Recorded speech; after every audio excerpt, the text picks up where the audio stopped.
I'm Ikepo Soyinka. I'm 16 years old, and I'm the artist of this exhibition called Crows at Dawn that is taking place at the Lagos Fringe. What's Crows at Dawn all about? It's supposed to explore gender and culture and how the two intersect and interact with gender in both a positive and negative way. Like, we have things like tradition, like hair making, and how that connects female generations. But we also have things like gender roles and how women are supposed to behave in certain cultures and how that can restrict people.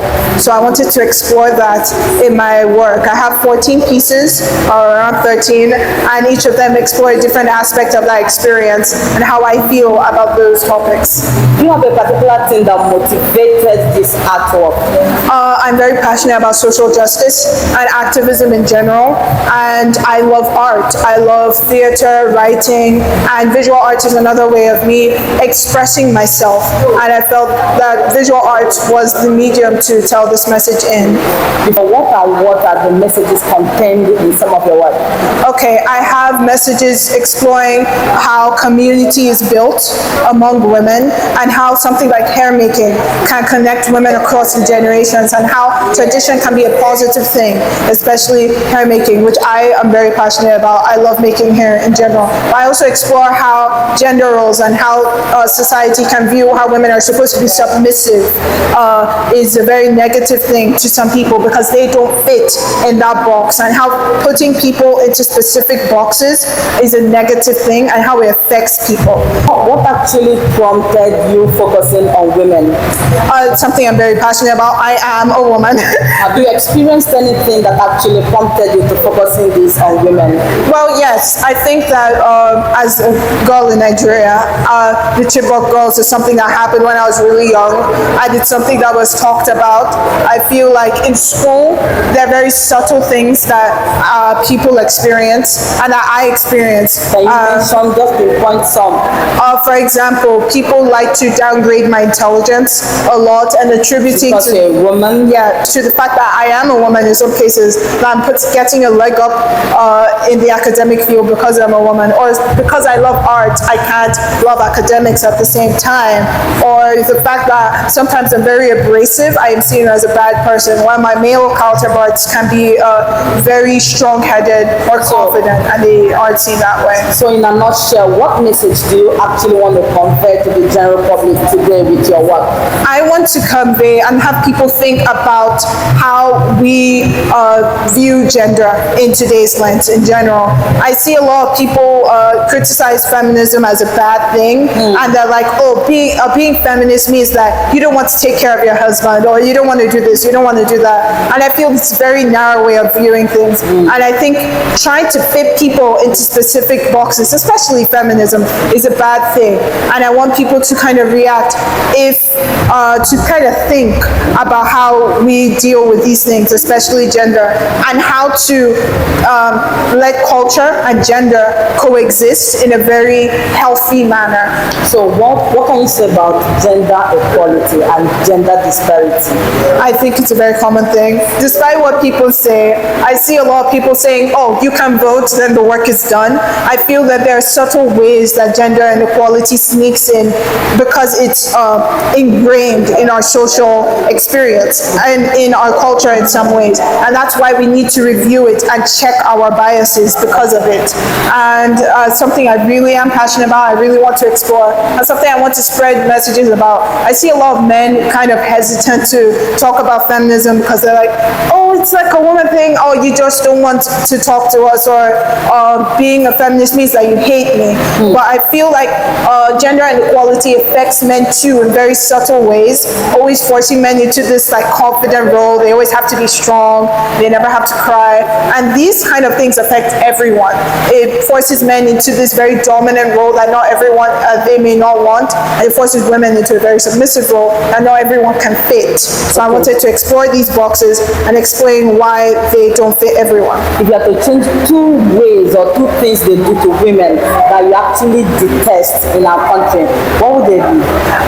I feel one of of them is the fact of women getting married and people shaming women when they don't want to get married specifically. I feel there's this culture. Marriage are more painful to men than women. Yeah, well, like when you hear a young girl saying, I don't want to get married, everyone is like, oh, you're going to change your mind eventually. And maybe they will, but I feel trying to pressure this young girl to understand the joys of marriage when they're 11 is not right. Just leave them alone if they don't want to get married. The second one. Also involving same-sex marriage, it's children. Some women don't want to have kids. And again, it's another thing that we fit into this in Africa, even if you're married and say you don't want to have kids. You know? And it's seen as a very bad thing in general. Like, oh, I don't want to have kids. And then it's seen as a moral failure to have kids. And then I wonder that for people who are unable to have kids, how are they supposed to feel when we see not having kids as a moral failure? And I think that's something I really detest. The kind of view that you need to have kids to have value as a woman is something that we need to do away with, despite what the culture may say in general. A lot of young ladies actually wish to do this division. Yes. They also wish to be like you. What's your advice to them also? Especially those ones that want to be like you. Okay, I would like to just say off the bat that I am a very lucky individual. I had a lot of great opportunities that not a lot of people are afforded, and I understand that, and I wish that a lot of people had access to the materials that I had to continuously get better. I think there are ways to climb to the top, but I'm extremely lucky to have the support I have and family that I have. So I would actually talk to the families of these young women who want to do the solo exhibitions and tell them to encourage them, because I feel like not a lot of encouragement is there for young women who want to go into visual arts or theater or writing as much as there is for men. I don't think there's a lot of encouragement to go into the arts in general in Africa because it's seen as be a doctor, be an engineer, be a lawyer. But Nollywood is booming, Afrobeat is booming, it's bigger than ever. Generally. It's booming, yeah. And to those who want to be successful artists, I would say practice, practice, practice. Luck is a huge factor, but there's also a factor in talent, and that talent needs to be considered, and you need to be good. And you also need to learn to network.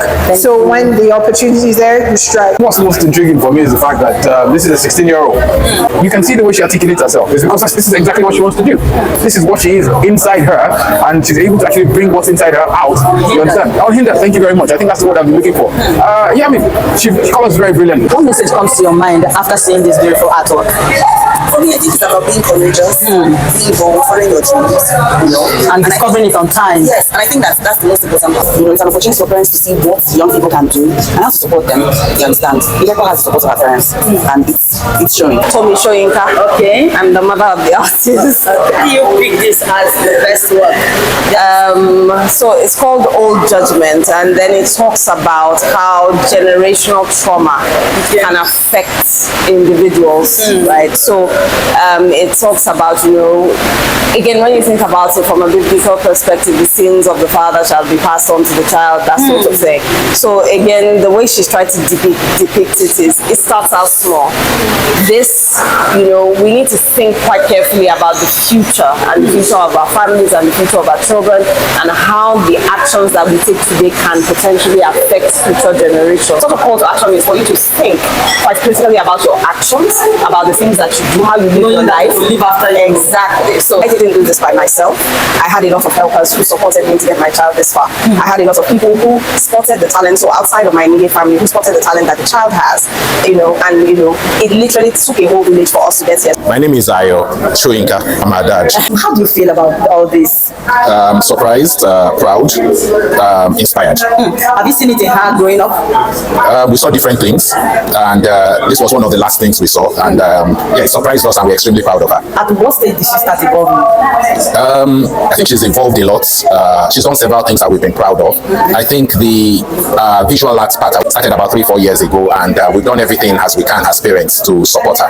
What can you say about those beautiful works? I think they're very expressive. I think she's trying to pass a message. At times as a parent, I get scared that maybe I've not raised her well enough, and she's experienced some of the things that she's trying to express in her art, but I guess she's trying to communicate the need for people to understand gender, social balance, social justice, and so on. And I do understand the need for those messages. So for my own part, I think I'll just continue to to support her. What do you advise our Nigerian contemporary artists? Well, as a person, if you have to suggest, which area do you think they should channel their focus more? I would say it's about speaking about what is not right. I think when artists come out and speak and express themselves about what they feel is not right, I think it's more powerful than any other medium. I think artists have a chance to liberate us, and therefore I would tell artists to be more expressive, which is what I think she's trying to do, and to really speak for those who cannot be heard. Ikepo Soyinka.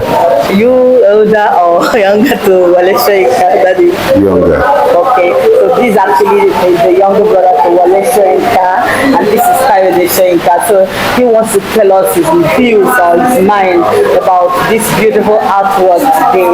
Okay, Daddy, can we go on? Well, I would say it's well articulated, distinct, very clear. It's rare, and I believe it's